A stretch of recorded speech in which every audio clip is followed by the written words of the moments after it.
Assalamualaikum warahmatullahi wabarakatuh. Jumpa lagi dengan saya, Sari Hayati, pada mata kuliah Hukum Bisnis. Baiklah, materi hari ini yaitu mengenai persaingan usaha tidak sehat. Menurut Undang-Undang Nomor 5 Tahun 1999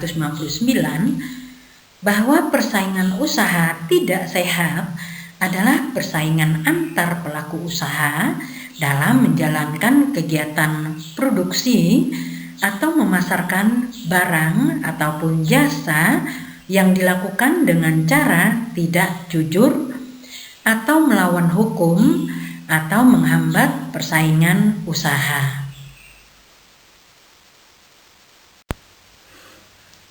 Adapun tujuan dari Undang-Undang Nomor 5 Tahun 1999 tentang persaingan usaha, yaitu meningkatkan efisiensi ekonomi, mewujudkan iklim usaha kondusif, mencegah pemusatan ekonomi, mewujudkan demokrasi ekonomi, menciptakan suasana persaingan berkeadilan tanpa kecurangan.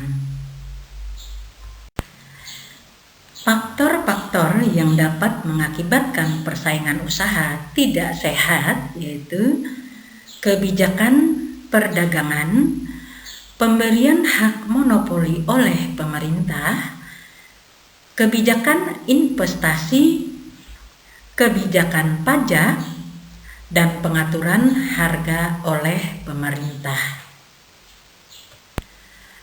Kegiatan yang dilarang dalam Undang-Undang Nomor 5 Tahun 1999 yang pertama yaitu monopoli. Monopoli merupakan perbuatan penguasaan atas suatu produk yang belum terdapat substitusinya atau perbuatan yang mengakibatkan pelaku usaha lain tidak dapat masuk dalam persaingan usaha yang sama. Yang kedua, monopsoni. Dalam monopsoni, pelaku usaha menjadi pemasok atau pembeli tunggal dalam sebuah pasar. Kemudian yang ketiga, penguasaan pasar, yang termasuk dalam kategori penguasaan pasar yaitu menolak atau menghalangi pelaku usaha lain untuk melakukan usaha yang sama, meminta pelaku usaha lain untuk tidak melakukan hubungan usaha dengan lawan bisnisnya, kemudian membatasi peredaran produk dalam suatu pasar,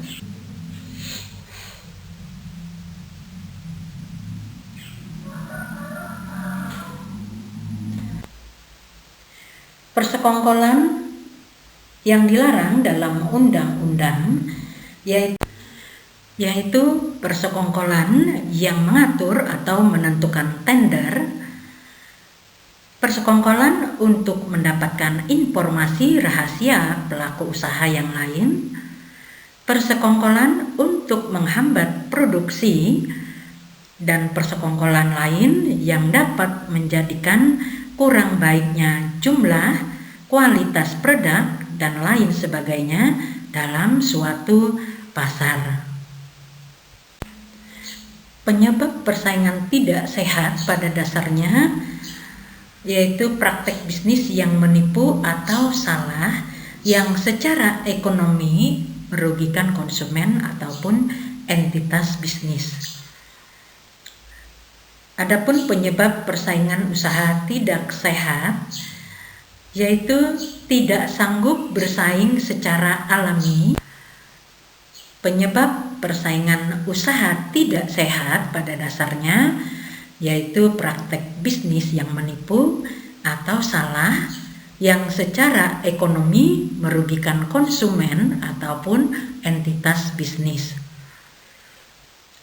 Penyebab persaingan usaha tidak sehat yang banyak terjadi yaitu tidak sanggup bersaing secara alami, pemikiran pemilik usaha yang tidak luas, ingin mendapatkan hasil terbaik dalam waktu yang cepat, gagal dalam menciptakan ide persaingan yang kreatif, ingin menyingkirkan lawan bisnis dengan mudah, tidak bisa memenuhi kriteria pasar, tidak memiliki keinginan yang teguh, dan terlalu cepat menyerah. Oke, kita lanjutkan, yaitu mengenai jenis persaingan usaha yang tidak sehat. Yang pertama yaitu pelanggaran merek dan penyalahgunaan rahasia dagang. Pada pelanggaran merek atau hak cipta, itu terjadi ketika menggunakan properti merek dagang orang lain tanpa izin, sehingga menyebabkan kebingungan atau bahkan menjadi merupakan penipuan. Rahasia dagang mencakup hal-hal seperti metode penjualan, metode distribusi, metode pemasaran, metode penelitian, profil konsumen, daftar klien, daftar pemasok, software perusahaan, dan proses manufaktur yang merupakan bagian dari standar persaingan antar perusahaan. Pada perusahaan dagang, seperti melalui resep, proses, ataupun metode yang merupakan bagian dari persaingan standar antar perusahaan. Beberapa pemilik dagang, rahasia dagang, jika rahasianya itu dicuri atau disalahgunakan, maka ini akan merusak bisnis. Kemudian jenis persaingan usaha yang tidak sehat yang kedua yaitu representasi palsu tentang produk ataupun layanan. Ketika perusahaan meluncurkan produk atau layanan baru ke pasar, perusahaan mungkin akan berusaha mempromosikannya dengan berbagai cara. Bahkan pikiran untuk melakukan praktek persaingan tidak sehat akan muncul. Salah satunya dengan membuat representasi palsu tentang produk dan layanan yang ditawarkan atau memberikan deskripsi yang berlebihan. Hal ini dapat membuat konsumen merasa dicurangi dengan klaim yang tidak sesuai. Representasi palsu atau ilegal ini dapat membuat perusahaan menghadapi konsumen berat jika pelanggan atau kompetitor memiliki cukup bukti untuk mendukung klaim tersebut. Kemudian yang ketiga yaitu iklan palsu atau iklan yang menipu. Iklan palsu mencakup representasi yang salah dari produk, layanan, atau harga, yaitu dengan mengiklankan produk dengan harga yang rendah untuk memancing konsumen dan kemudian menggantinya dengan produk dan harga yang lebih tinggi. Jenis yang keempat yaitu harga jual yang terlalu rendah. Perusahaan yang menetapkan harga produk atau layanan yang jauh lebih rendah di pasaran dengan sengaja menjadi salah satu tanda persaingan bisnis yang tidak sehat. Cara ini mungkin dapat mengikatkan pangsa pasar, namun nanti akan berimbas dengan ruginya perusahaan. Situasi ini seringkali bersifat sementara dan dilakukan dengan tujuan untuk menjauhkan bisnis dari pesaing yang tidak mampu atau tidak mau bersaing di pasar. Kemudian jenis yang kelima yaitu membuat rumor palsu tentang kompetitor. Salah satu tanda jika melakukan persaingan bisnis tidak sehat yaitu dengan membuat rumor palsu dan buruk tentang kompetitor. Dengan memfitnah kompetitor baik secara lisan maupun tertulis. Hal ini dilakukan untuk menjatuhkan pesaing dari bisnis sehingga terlihat lebih unggul. Jika rumor yang disebarkan sampai membuat kerugian besar pada sebuah perusahaan, maka bersiap-siaplah untuk diminta pertanggungjawaban hingga ke meja hijau. Dalam dunia bisnis pasti ada saja kendala ketika akan mengembangkannya. Kendala tersebut tidak hanya muncul dari internal saja, tetapi juga datang dari eksternal, seperti adanya persaingan bisnis. Biasanya persaingan bisnis muncul karena sama-sama menjual produk yang sama, itu yang paling sering terjadi. Lalu juga faktor lokasi yang saling berdekatan, kemudian situasi seperti itu mau tidak mau menjadi persaingan.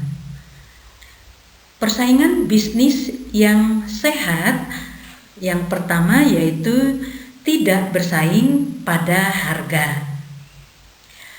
Boleh saja bersaing dalam harga, tetapi bukan yang utama.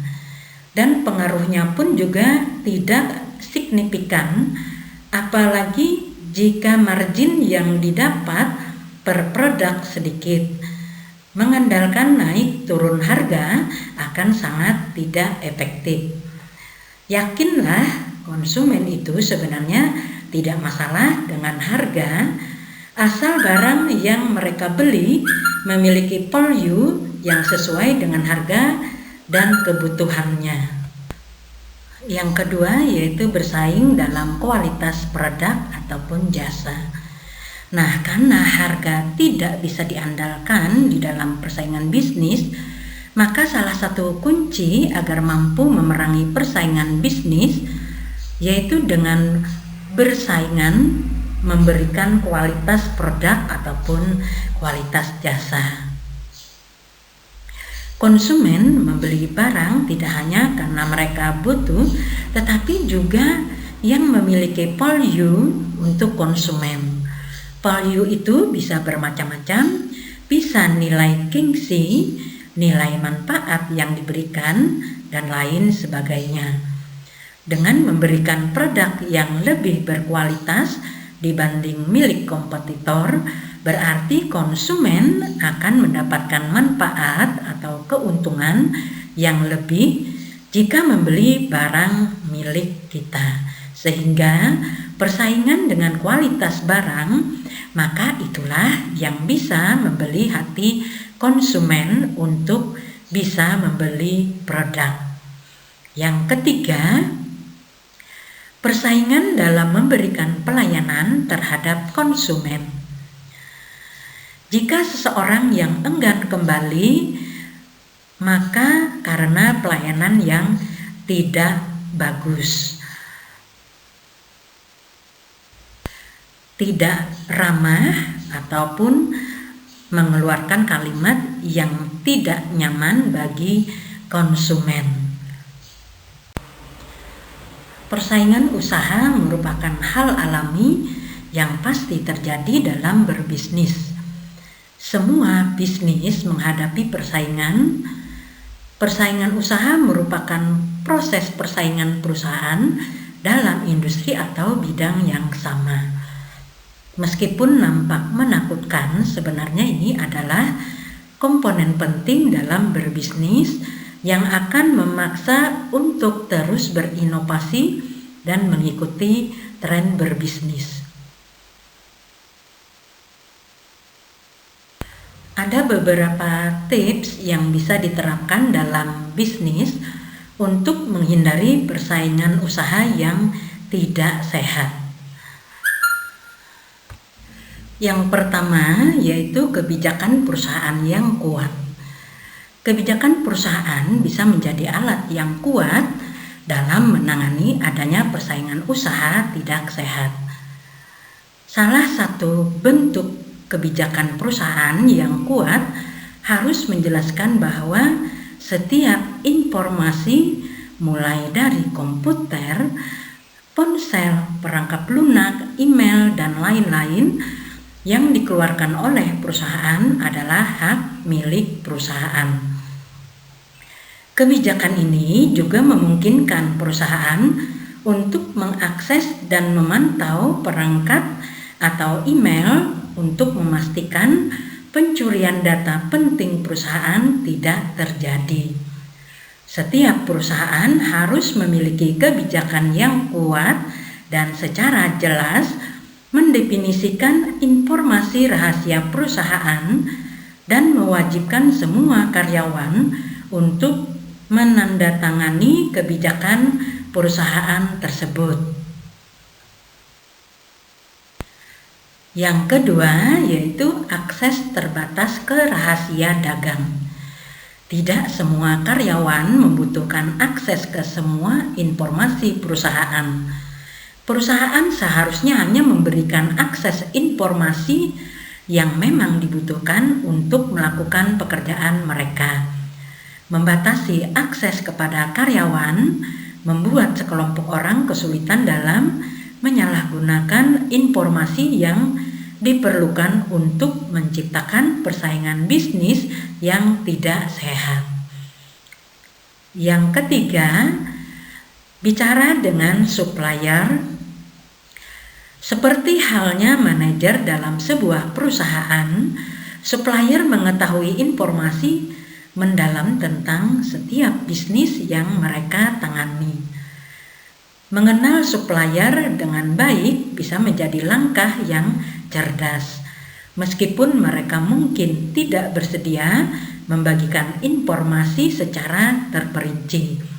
Mungkin bisa mendapatkan gambaran umum tentang apa yang dibeli pesaing sehingga memberikan informasi tentang produk atau teknologi baru. Hal ini bisa dijadikan sebagai informasi untuk peningkatan kualitas dari produk atau layanan bisnis.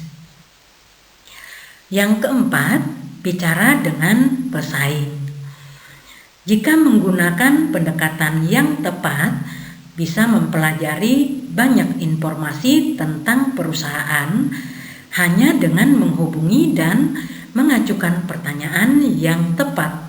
Meskipun mereka pasti tidak akan mengungkapkan semua strategi bisnis mereka, tetapi sangat mungkin mendapatkan informasi seperti seberapa besar pasar mereka, penawaran produk saat ini, atau pasar baru yang mungkin mereka tuju. Yang kelima yaitu lakukan riset online. Penelitian tentang pesaing bisa dimulai dengan mencarinya di Google dan juga memeriksanya secara detail. Nah, selain itu juga bisa memantau platform media sosial untuk mendapatkan informasi tentang apa yang pelanggan katakan pada bisnis mereka. Hal ini akan membantu untuk mempelajari apa kelemahan dan memanfaatkannya dengan cara memberi kelebihan pada produk atau layanan bisnis. Walaupun persaingan usaha pasti terjadi, penting untuk diingat bahwa persaingan itu tidak selalu mengacu pada hal yang negatif. Persaingan usaha yang sehat mendorong orang untuk bekerja dengan lebih baik karena inspirasi yang mereka dapatkan dari pesaing untuk berinovasi dan berkembang.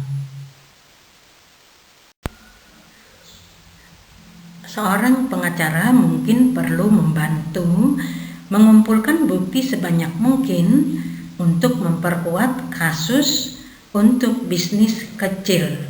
Nah, ini merupakan bantuan hukum dalam persaingan tidak sehat terhadap usaha kecil. Ini akan menjadi lebih mudah ketika perusahaan lain melakukan praktek ilegal atau tidak etis. Dengan membuktikan isu-isu tersebut di ruang sidang, usaha kecil dapat mencari kompensasi atau ganti rugi lain jika diperlukan. Menurut Undang-Undang Nomor 5 Tahun 1999 yang mengatur tentang sanksi, di sini terdapat 3 jenis sanksi yang diintroduksi dalam undang-undang, yaitu tindakan administrasi, pidana pokok, dan pidana tambahan. Komisi Pengawas Persaingan Usaha atau KPPU merupakan lembaga baru yang diperkenalkan dalam Undang-Undang Nomor 5 Tahun 1999.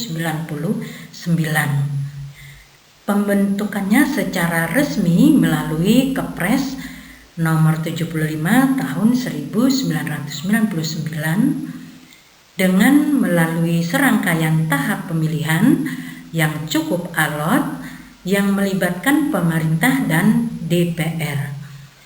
KPPU berkedudukan di Jakarta, tetapi boleh membuka perwakilan di ibu kota provinsi. Organisasi KPPU hanya terdiri dari anggota dan sekretariat. Jumlah anggota seluruhnya, termasuk seorang ketua dan seorang wakil, paling sedikit 9 orang. Keanggotaan KPPU periode yang pertama tahun 2000 sampai dengan 2005 ada 11 orang, dan mereka masih mungkin dipilih untuk 1 periode berikutnya. Adapun wewenang dari KPPU yaitu menerima laporan dari masyarakat atau pelaku usaha, melakukan penelitian tentang dugaan pelanggaran Undang-Undang Nomor 5 Tahun 1995, melakukan penyelidikan atau pemeriksaan, menyimpulkan hasil penyelidikan atau pemeriksaan, memanggil pelaku usaha yang diduga melanggar, memanggil dan menghadirkan saksi ahli, dan lain-lain, meminta bantuan penyidik untuk huruf E dan F pada undang-undang tersebut, meminta keterangan instansi pemerintah, mendapatkan, meneliti, menilai alat bukti, memutuskan dan menetapkan kerugian, memberitahu putusan ide ke pihak-pihak,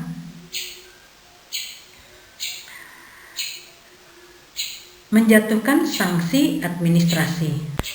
Kemudian tugas dari KPPU yaitu menilai perjanjian di antara pelaku usaha, menilai kegiatan pelaku usaha, menilai ada tidaknya penyalahgunaan posisi dominan, memberi saran pertimbangan atas kebijakan pemerintah, menyusun pedoman dan publikasi, memberi laporan kerja secara berkala kepada Presiden dan DPR, dan mengambil tindakan sesuai dengan kewenangannya.